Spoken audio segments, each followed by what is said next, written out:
How could you not have fun here, a place like this? Waiting for your headlights to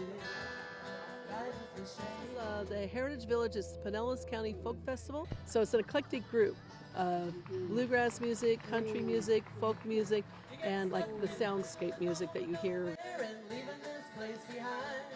And they have all these wonderful, well-known groups from all over Florida come in here to play music for the people. I've been coming to these events here, especially this one, for about 5-6 years in a row now, every year.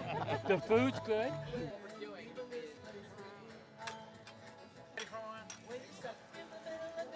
It's right here in our own backyard.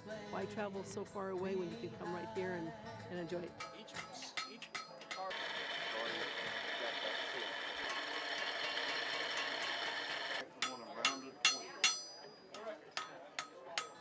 The trains are good, of course. And the music's great. I mean, and the weather.